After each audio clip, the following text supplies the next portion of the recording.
जमानत के बावजूद शाह महमूद कुरैशी रिहा ना हो पाए। पीटीआई रहनुमा को GHQ हमला केस में गिरफ्तार कर लिया गया। डीसी ने शाह महमूद कुरैशी की नजरबंदी के अहकामात भी वापस ले लिए थे। पुलिस के शाह महमूद कुरैशी से बदसलूकी, धक्के दिए, खींचातानी की गई, जबरदस्ती साथ ले गए, मीडिया से बात करने से भी रोका गया। शाह महमूद कुरैशी ने गिरफ्तारी को गैर कानूनी करार दे दिया। कहा यह सुप्रीम कोर्ट के हुक्म की तौहीन है, सियासी इंतकाम का निशाना बनाया जा रहा है। कौम की खिदमत करने पर सजा मिल रही, सुप्रीम कोर्ट जाएंगे।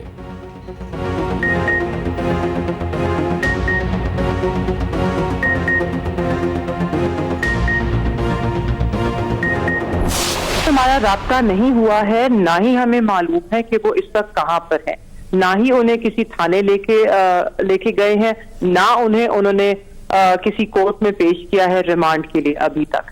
तो इस वक्त जहां तक हमें मालूम है, क्योंकि हमें कोई कागजाती कार्रवाई नहीं हुई, हमें कुछ नहीं बताया गया। मैं तो कहूंगी कि उन्हें अरेस्ट नहीं किया गया, उन्हें अगवा किया गया है, क्योंकि इस वक्त हमें बिल्कुल भी नहीं मालूम कि वो है किधर। फिक्रमंद हूँ, मेरे वालिद कहाँ हैं, नहीं बताया जा रहा वालिद को कहाँ लेकर गए।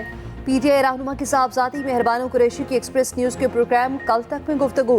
कहा वालिद की गिरफ्तारी के वक्त रुतबे का ख्याल रखा गया, ना ही उम्र का लिहाज। इलेक्शन लड़ना शाह महमूद कुरैशी का हक है जो उन्हें मिलना चाहिए। बैरिस्टर गौहर ने कहा सुप्रीम कोर्ट को शाह महमूद कुरैशी का मामला देखना चाहिए। शफाफ इलेक्शन के लिए जरूरी है गिरफ्तारियां न की जाएं। अदलिया से गुजारिश है लोगों की हिफाजत यकीनी बनाएं। दोबारा गिरफ्तारी के खिलाफ हाई कोर्ट जाने का ऐलान।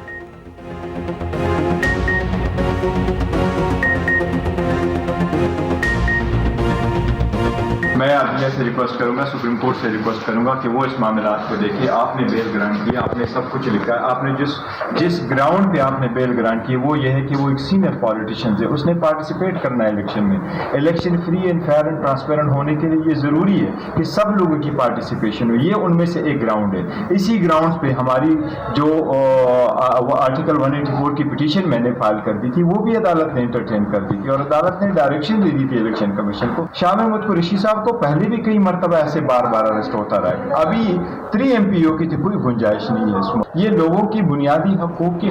बिलावल भुट्टो ने इंतखाबी मंशूर दे दिया। अवाम से 10 वादे, तनख्वाहें 2 गुना, 300 यूनिट बिजली फ्री, गरीबों को 30 लाख घर दिए जाएंगे। पूरे मुल्क में मुफ्त सेहत का निज़ाम, भूख बेटा प्रोग्राम शुरू करने का ऐलान। नौजवान को यूथ कार्ड, मजदूरों को बेनज़ीर कार्ड देने का वादा।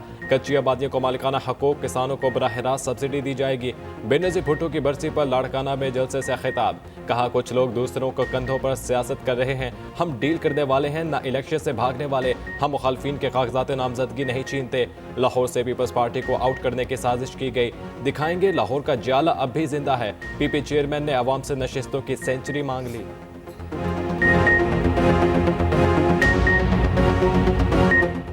पाकिस्तान करीब नहीं, सिर्फ इस्लामाबाद करीब है। मसला किसी शहर का नहीं, लोगों की सोच का है। इस्लामाबाद में बैठे लोगों को कुछ नजर नहीं आता। बहुत आए बहुत गए, मगर नाम भुट्टो और बीबी का है। आसिफ अली जरदारी का जलसे से खिताब। पीपल्स पार्टी ने हमेशा वादे पूरे किए। भुट्टो रेफरेंस की समात पर कह सकता हूँ कर्ज उतार दिया।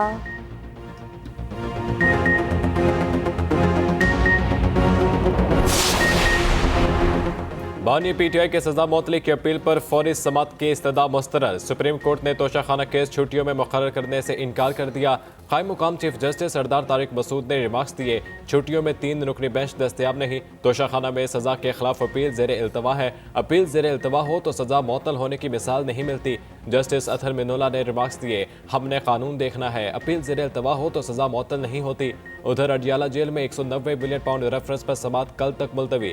मुल्जिमान को रेफरेंस की नकूल फराहम ना की जा सकी। तौहीन इलेक्शन कमीशन केस की समात भी बगैर कार्रवाई मुलतवी। बानी पीटीआई पर फर्द जुर्म आयद ना हो सकी। पंजाब के मैदानी इलाके शदीद धुंध की लपेट में। मोटरवेज पर हद्दे निगाह सिफर, कई सेक्शंस ट्रैफिक के लिए बंद। जीटी रोड पर भी हद्दे निगाह शदीद मुतासिर, ट्रैफिक की रवानी मुतासिर। लाहौर और मज़ाफ़ाती इलाकों में भी हर शय धुंधला गई। बागों के शहर में फ़ज़ाई आलूदगी इंतहा पर। आलूदा तरीन शहरों में लाहौर का पहला number. Air quality index 512 record. Parliament supreme court को रेगुलेट करने का इख्तियार रखती है। पार्लियामेंट के बनाए गए एक्ट में किसी तौर पर भी आईनी खिलाफ वर्जी नहीं की गई। सुप्रीम कोर्ट ने प्रैक्टिस एंड प्रोसीजर एक्ट का तफसीली फैसला जारी कर दिया। कहा गया कि एक्ट से पार्लियामेंट ने सुप्रीम कोर्ट को नीचा नहीं दिखाया। अदलिया मजबूत और ज्यादा खुद मुख्तार हुई। इंसाफ तक रसाई में आसानी आई। जस्टिस याहिया अफरीदी का 24 सफ़हात का इजाफी नोट भी शामिल। कहा अपील का हक देना आईनी तरमीम से मुमकिन है। पार्लियामेंट अपील का हक देना चाहती है तो दुरुस्त रास्ता अपनाए। पार्लियामेंट सादा कानून साजी से सुप्रीम कोर्ट के असल दायरे अख्तियार में अपील शामिल नहीं कर सकती।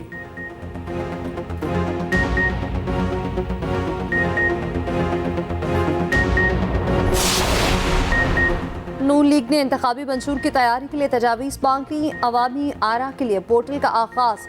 शहबाज शरीफ कहते हैं नून लीग मंशूर तैयार कर रही है। मकसद बुनियादी मसाइल की निशानदही के साथ काबिल अमल हल तजवीज़ करना है।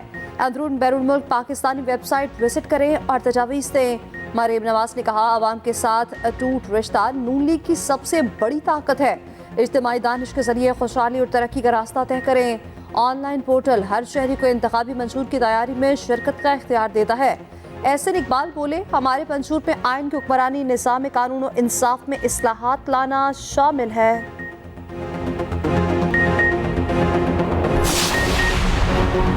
बानी पीटीआई ने 2 नए बैंक अकाउंट खुलवाने के लिए जेल में बायोमेट्रिक करा लिया। खसूसी अदालत ने बानी पीटीआई की दरख्वास्त मंजूर कर ली। दोनों बैंक अकाउंट सिलेक्शन अखराजात के लिए इस्तेमाल होंगे। अदालत की इजाजत के बाद निजी बैंक के अमले ने जेल में कार्रवाई मुकम्मल की। उधर बल्ले के निशान से मुतालिक इलेक्शन कमीशन का तवील इजलास। पेशावर हाई कोर्ट के फैसले का जायजा। आज दोबारा इजलास बुलाने का फैसला।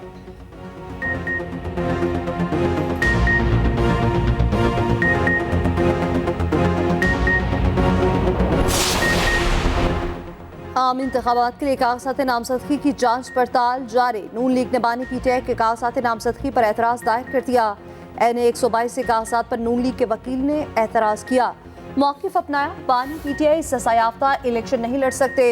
जमा करवाए गए कागजात पर जेल सुपरिटेंडेंट की तस्दीक नहीं। बिलावल भुट्टो के कागजात नामजदगी पर भी एतराज़ लग गया।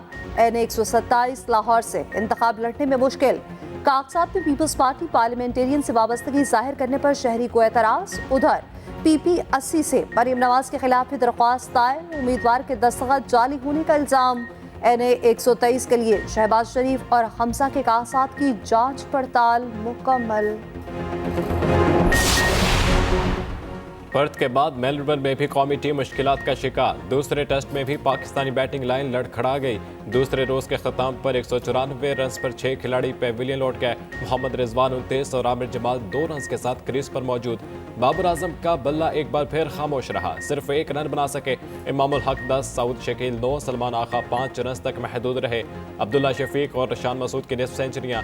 ऑस्ट्रेलियावी टीम पहली इनिंग्स में 318 रन बनाकर आउट हुई। ओपनर अब्दुल्ला शफीक कहते हैं बदकिस्मती से हमने विकेटें गंवाई, लेकिन अब भी शराकत लग सकती है। बाबर आजम हमारे बेहतरीन बल्लेबाज हैं, उम्मीद है दूसरी इनिंग्स में कम बैक करेंगे।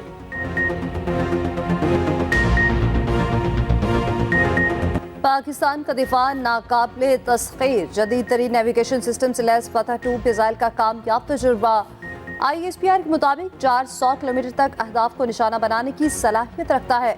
सदर वज़ीर आज़म, chairman joint chiefs of staff committee और आर्मी चीफ की मुबारकबाद।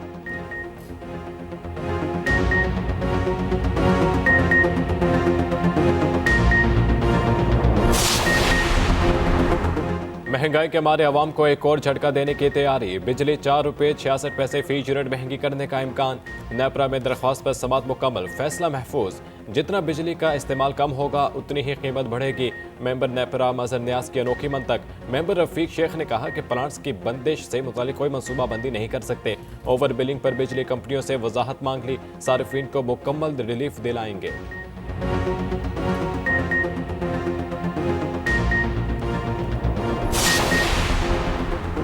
2018 में 272 सीटों में से 270 पर इलेक्शन हुए। पीटीआई ने 116 नशिस्तें जीतकर वाज़ेह बढ़तरी हासिल की।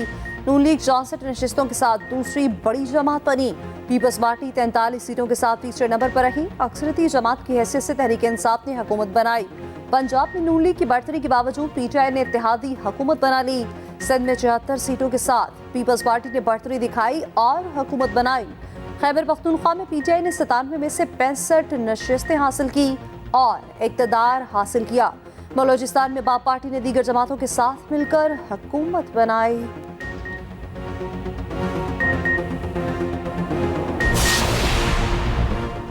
NA-242 कराची से मुस्तफ़ा कमाल के कागजात क्लियर करार। सीनियर डेप्यूटी कन्वीनर MQM कहते हैं पीपल्स पार्टी ने 15 साल में सूबे को कुछ नहीं दिया। MQM पहले से ज्यादा मुत्तहिद, रिजल्ट मुख्तलिफ होगा।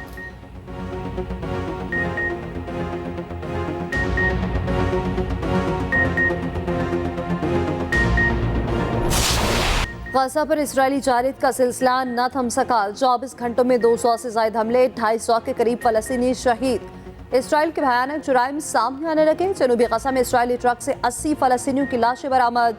शाहदा की मैयतों की बेहुरमती, आसाब भी चुरा लिए गए। खान यूनिस में शदीद बमबारी, कई घर तबाह। फलस्तीनी हिलाल अहमद के हेडक्वार्टर पर भी हमला।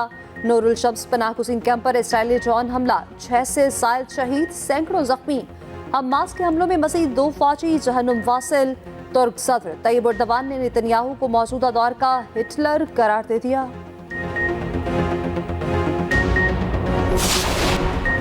निगरान वज़ीर तिजारत डॉक्टर गौहर एजाज की ज़ेर सदारत इजलास। कराची में ख़ुसूसी इक़्तिसादी जोन्स की मौजूदा सूरत हाल का जायज़ा।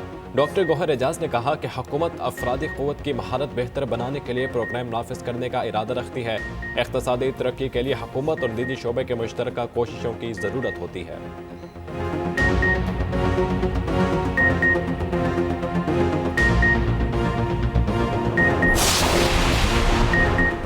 मसला कश्मीर हल ना हुआ तो गाजा जैसा हशर होगा। साबिक वज़ीर आला फारूक अब्दुल्ला ने खबरदार कर दिया।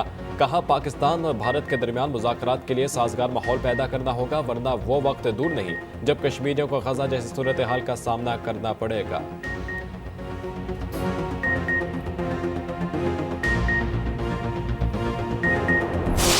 इंग्लिश प्रीमियर लीग में लिवरपूल ने पहली पोजीशन पर कब्जा जमा लिया। बर्नले को 0 के मुकाबले में 2 गोल से शिकस्त। मैनचेस्टर यूनाइटेड का इवेंट पे शानदार कमबैक। 3 मैचेस के बाद पहली कामयाबी, ऑस्टन विला को 3-2 से हरा दिया।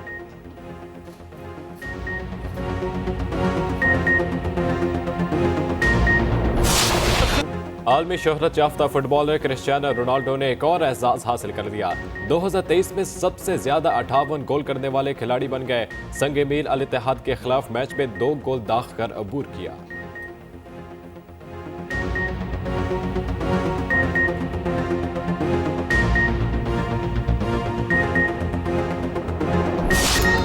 और कुत्ते की मालिक से वफा के जज्बाती दास्तान, एक्शन से भरपूर फिल्म आर्थर द किंग 22 मार्च को नुमाइश के लिए पेश की जाएगी।